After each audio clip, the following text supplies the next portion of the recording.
Bonjour, je vais vous expliquer ce qu'est une vidéo-endoscopie interventionnelle laryngée, c'est-à-dire un geste visant à effectuer un acte de biopsie ou de laser ou un autre acte sur les cordes vocales sous anesthésie locale au fauteuil à la consultation. Ce type de geste peut éviter, dans bien des cas, un passage au bloc opératoire.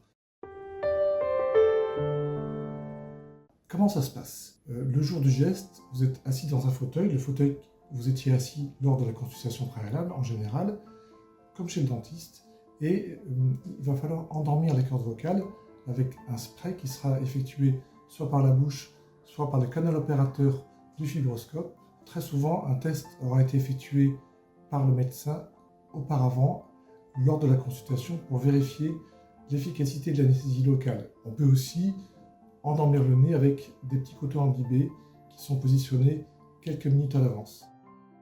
Pour le geste lui-même, une fois que le nez est endormi et que la gorge est endormie, le médecin va pouvoir passer par le nez le fibroscope dans de bonnes conditions de confort, et ça va permettre de descendre au-dessus du larynx, au-dessus des cordes vocales, et de visualiser sur un écran tout ce qui va être fait en direct par le médecin et par l'équipe.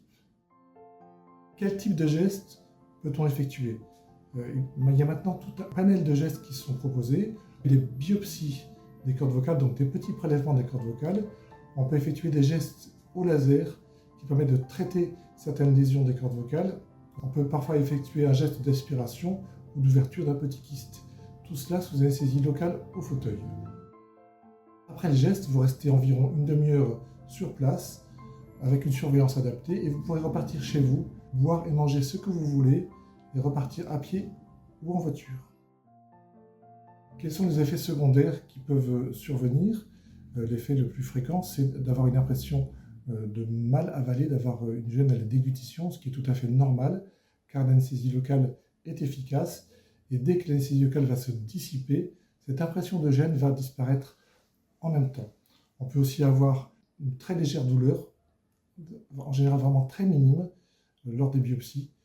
Parfois, on peut avoir un malaise vagal qui peut arriver lors de tout acte médical, ou même quand on regarde un acte médical, ce malaise vagal disparaît dans les minutes qui suivent. Et on peut avoir très rarement un passage systémique, c'est-à-dire un passage sanguin du produit de l'anesthésie, qui peut nécessiter une surveillance plus approfondie.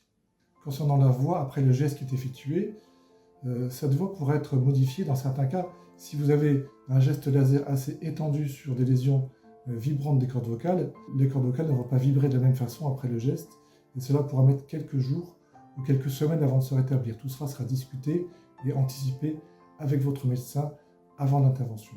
Dans d'autres cas, la voix sera peu modifiée ou pas modifiée, voire même améliorée immédiatement après le geste.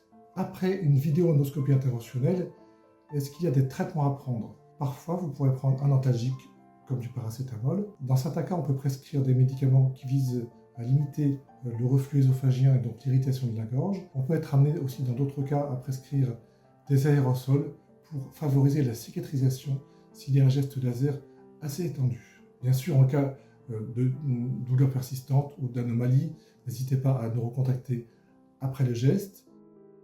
En résumé, la vidéo-endoscopie interventionnelle permet d'intervenir de façon en général moins invasive, très sûre et avec de très bons résultats.